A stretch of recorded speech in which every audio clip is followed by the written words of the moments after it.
चला तर मित्रांनो, आपण पाहू संत तुकाराम महाराज यांचे चरित्र. तर संत तुकाराम महाराज यांचा मराठी उच्चार ज्यांना तुकोबाराया तुकोबा म्हणूनही ओळखले जाते.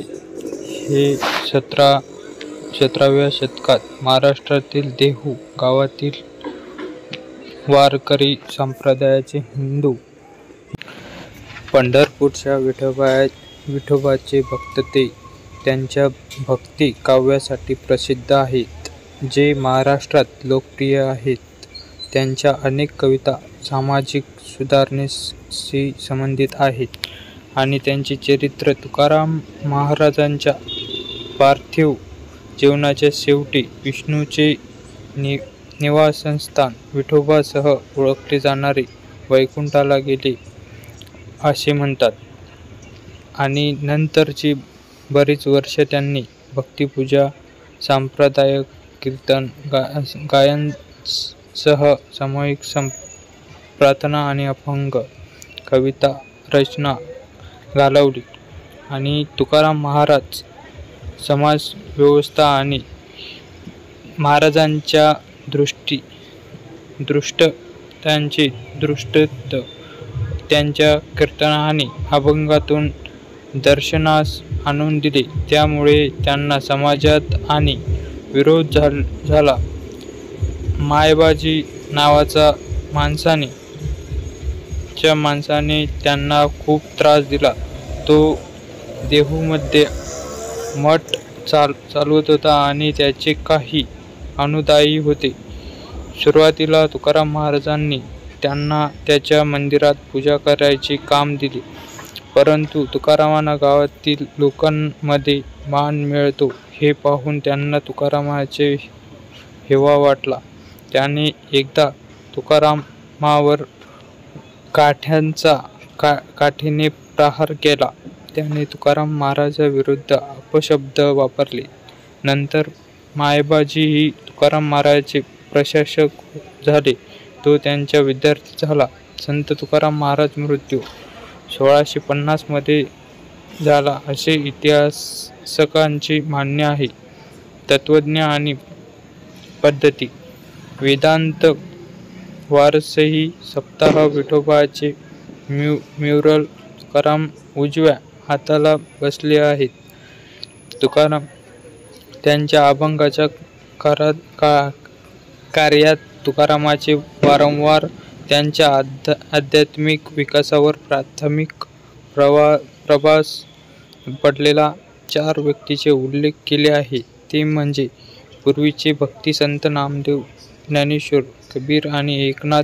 20व्या शतकाच्या सुरुवातीस विद्वानांनी तुकाराम महाराजांच्या शिकवणींना वेदांत अतिरिक्त परंतु पद्धतशीर थीम नसल्याचा विचार केला. जे.एफ. एडवर्डने लिहिले.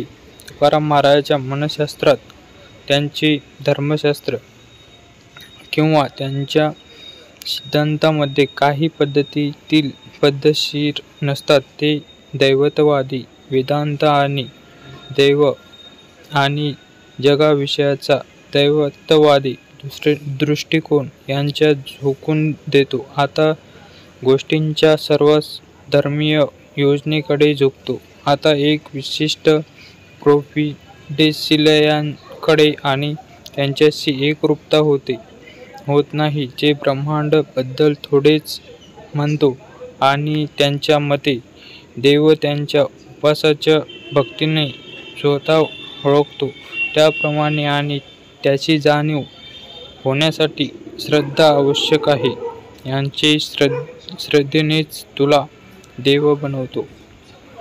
तो आपल्या विठोबाला धैर्याने मानतो. 20व्या शतकात उत्तरार्ध तुकाराम महाराजांचे द्वित्व आणि त्यांच्या अभंग कवितेचे भाषांतर त्यांच्या सर्वधर्मीय वेदांतिक दृष्टिकोनाची पुष्टी करतात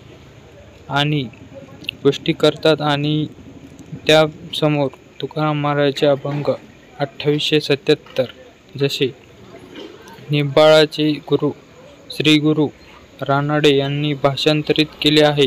उदाहरणार्थ आहे. सर्व शास्त्रांनी असे घोषित केले आहे की देवाने संपूर्ण जग भरले आहे. पुराणांमध्ये निसंदिग्धपणे आहे. भगवंताची वैशिष्ट्य स्थिरता शिकवली. जे जग तुकाने भरले आहे, जे सूर्यासारखे अशुद्ध जगत आहे. तुकाराम आदी शंकराचे दैवतवादी वेदांत तत्वज्ञ सदस्य होते की त्यांनी याविषयी घोषित. मराठी लोकांमध्ये अनेक चर्चा झाली. वादाची विद्वानांनी नोंद घेतली आहे. तुकाराम महाराजांचे श्रेय असलेले अभंग 300, 1992 आणि 2482 हे आदी शंकराची शैली आणि तत्वज्ञान असलेले भांडारकर यांनी नमूद केले आहे. मीठ पाण्यात विरघळून गेले काय राहते, अशा प्रकारे मी माझ्या विठोबा देवा आनंद एक माझे आणि तुझ्याचे हरवून गेलो. अग्नी आणि कापूर एकत्र आणल्यावर काही काळ विशेष उरतो. काय म्हणतो तू आणि मी एक प्रकाश आहे. तुकाराम गाथा 2882 जे आणि भांडारकर यांनी अनुवादीय. तथापि विद्वानांनी असेही नमूद केले की तुकारामाने श्रेय दिलेले इतर अपंग दैवतवादावर टीका करण्यात आणि भारतीय तत्त्वज्ञानाचे मध्वाचार्य आणि रामानुज यांच्या दैवतवादी वेदांत तत्त्वज्ञानाचे समर्थन करत अभंग 1471 मध्ये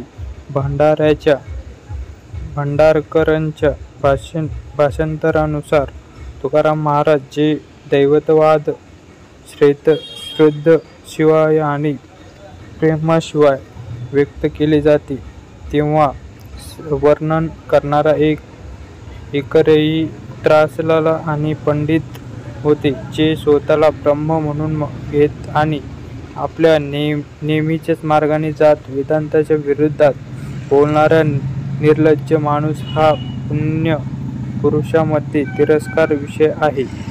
तुकाराम खरा तात्विक स्थानाबद्दलचा वाद, त्यांना श्रेय दिलेल्या कविता आणि सत्यबद्दल त्यांच्या विविध अभंग कवितांसह हस्तलिखित शोध आणि तुकारामांनी स्वतः कविता लिहिलेले नमूद त्याचे खूप नंतर लिहिले गेले. त्यांचे प्रश्नामुळे गुंतागुंती झाले आहे.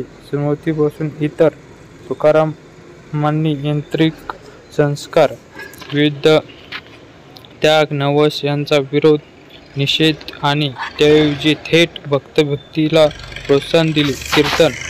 कीर्तन केले आणि समोर तुकाराम महाराजांनी कीर्तनाला संगीत, समाजाभिमुख समूह गायन आणि नृत्य भक्त म्हणून प्रोत्साहन दिले.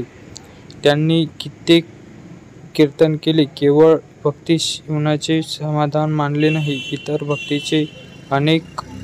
तुकारामाच्या मते कीर्तनाला सर्व मोठी गुण म्हणजे तो केवळ भक्तीसाठी आध्यात्मिक मार्ग नसून इतरांसाठी आध्यात्मिक मार्ग तयार करण्यास मदत करतो.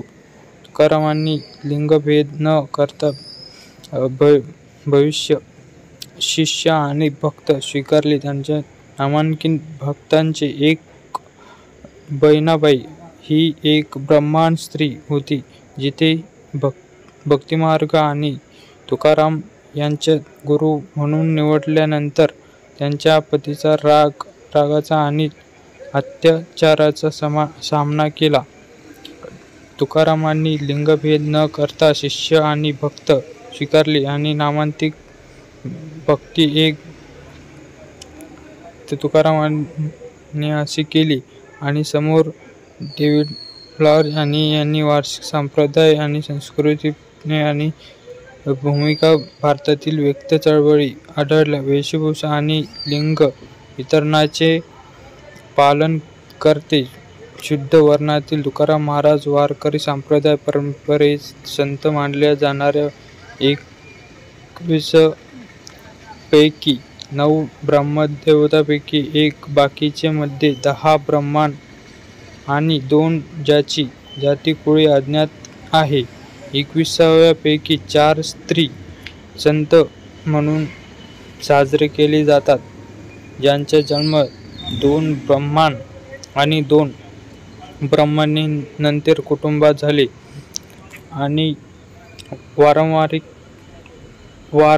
वारकरी संप्रदायातील समाजातील सुधारणेसाठी तुकाराम महाराजांनी केलेले प्रयत्न आणि ऐतिहासिक संदर्भ आणि एकूणच चळवळी एक भाग म्हणून पाहिले पाहिजे असे लॉरेंझ म्हणतात. अशा प्रकारे तुकाराम महाराज यांची जीवनगाथा असलेले एक आपण सर्व भाग पाहू समोर. अशा प्रकारे आपले चॅनलला सबस्क्राईब करा आणि बेल आयकॉन दाबा आणि लाईक कमेंट करा. याकरता आपल्यापर्यंत हे व्हिडिओ पोहोचले पाहिजेत. अशा प्रकारे तुकाराम महाराजांचे सर्व व्हिडिओ आपण दाखवणार आहोत.